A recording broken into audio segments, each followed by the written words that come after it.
Hello दोस्तों, आप सभी को मेरे चैनल पर आने के लिए बहुत बहुत धन्यवाद और सादर नमस्कार।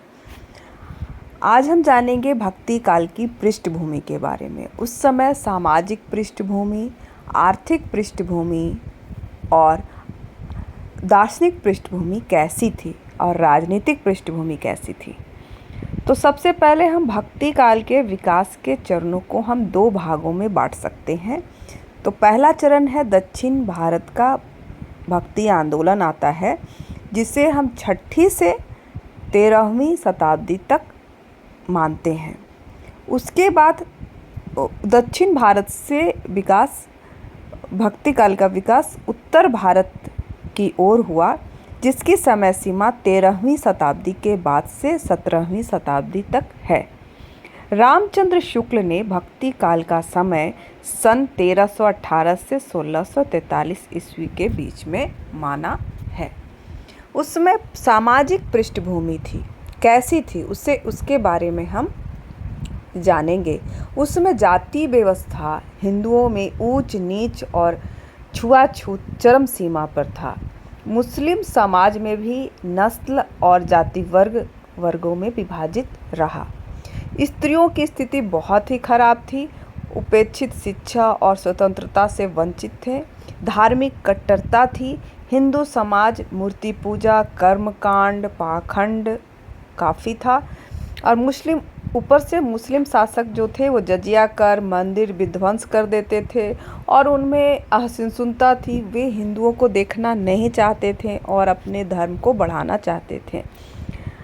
इसके कारण लगातार युद्ध और सत्ता परिवर्तन से समाज भयभीत रहता था। तो उस समय हम देख सकते हैं कि उसमें सामाजिक स्थिति ठीक नहीं थी। उसमें दार्शनिक पृष्ठभूमि कैसी थी वो भी हम देखेंगे। तो आचार्य रामचंद्र शुक्ल ने धर्म की भावात्मक अनुभूति को भक्ति कहा है। उसमें आलवर एवं नैनार 6ठी शताब्दी के उत्तरार्ध से 10वीं सदी तक दक्षिण भारत के अनेक संतों ने भक्ति आंदोलन का विस्तार किया। नैनार जो शिव भक्त थे और आलवार जो थे वो विष्णु भक्त थे। इन संतों ने ब्राह्मण के साथ साथ इनमें निम्न जाति की कई संत और स्त्रियां भी थीं। इनकी भाषा स्थानीय लोगों की भाषा थी, जिसके कारण लोग बहुत ज़्यादा प्रभावित हुए थे।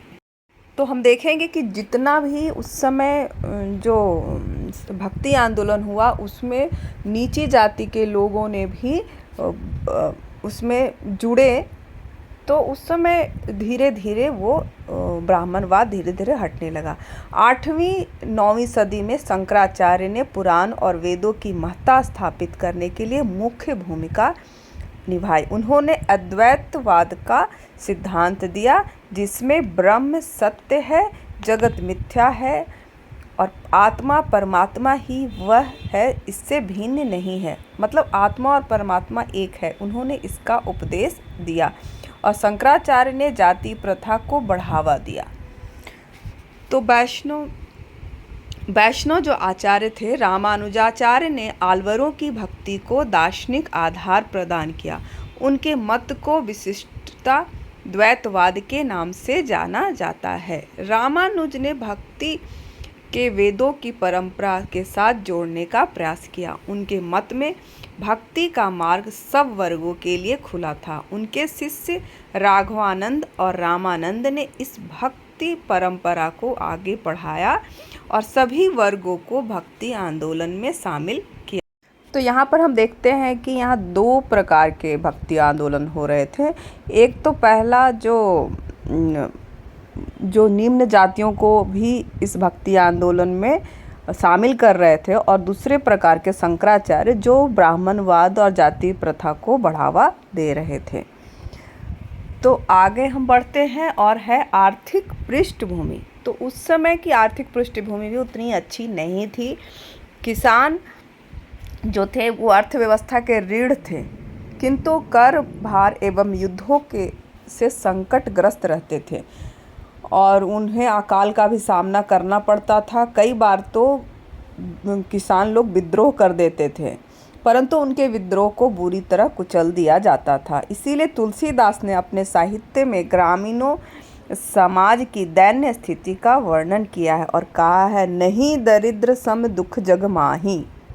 उस समय बहुत सारे व्यापार भी शुरू हो गए थे, जिससे अच्छे अच्छे शहरों की स्थापना हुई, जैसे दिल्ली, आगरा, पटना, इलाहाबाद, वाराणसी, लाहौर, अहमदाबाद प्रमुख केंद्र व्यापार के बने। विदेशी व्यापार भी होने लगा। अरब, फारस, मध्य एशिया से व्यापार और वस्त्र एवं शिल्प निर्यात, यहाँ से सूती वस्त्र, चावल और चीनी दूसरे देशों में भेजे जाते थे।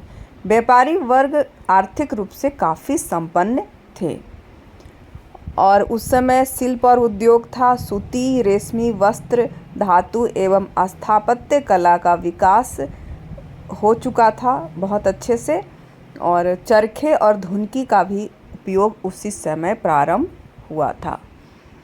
राजनीतिक पृष्ठभूमि, उस समय की राजनीतिक पृष्ठभूमि भी थोड़ा सा उथल पुथल ही रहा, ज़्यादा नहीं, लेकिन थोड़ा सा उस समय राजनीतिक पृष्ठभूमि में थोड़ा सा उथल पुथल रहा। तुगलक वंश से लेकर मुगल वंश के बादशाह शाहजहां तक के शासनकाल तक भक्ति काल आता है। 1206 से 1290 तक दिल्ली सल्तनत का इतिहास उतार चढ़ाव का रहा, परंतु और सब कालों में यह स्थिर रहा। उस समय मुस्लिम शासकों का शासन भारतवर्ष में था। उत्तर भारत में गुलाम वंश, खिलजी वंश, तुगलक वंश, सैयद वंश थे, लोदी वंश और मुगल साम्राज्य 1526 के बाद मुगल साम्राज्य। और दक्षिण भारत में चोल वंश, होयसला वंश, कातकीय वंश, विजयनगर साम्राज्य और बहमनी सल्तनत थे। इस तरह हम देखते हैं कि आज के जो उस समय थे सभी जो थे उसमें सभी जगह कुछ न कुछ परिवर्तन हो रहा था और नीची जातियों को भी अवसर मिल रहा था, वे आगे बढ़ रहे थे। व्यापार बढ़ने से सभी लोग धीरे धीरे आगे आने लगे और सिर्फ शासक वर्ग ही नहीं और ब्राह्मण ही नहीं, सभी जाति के लोग आगे आने लगे। इस तरह भक्ति आंदोलन एक तरह से भारत का स्वर्ण युग भी कहा जाता है, क्योंकि इस समय भारत की सभी क्षेत्रों में बहुत ज़्यादा परिवर्तन हो रहा था और भक्ति की दृष्टि से ये काफ़ी उच्च स्तर इसका था। इस तरह हम भक्ति आंदोलन हुआ था उसकी पृष्ठभूमि कैसी थी उसके बारे में आज हम जान गए। और मैं इस चीज़ के साथ ही मैं इससे समाप्त करना चाहूँगी और आपको मेरे चैनल पर बने रहने के लिए बहुत बहुत धन्यवाद। और आप इसे अच्छे से देखकर समझ जाएंगे कि उस समय कैसी सामाजिक, आर्थिक और राजनीतिक पृष्ठभूमि थी, और इससे आप वर्णन कर सकते हैं, अपने शब्दों में लिख सकते हैं समझ करके। तो पहले इसको समझना ज़रूरी है और इससे आप समझें तब इसे लिखें और फिर से YouTube देखें, समझें।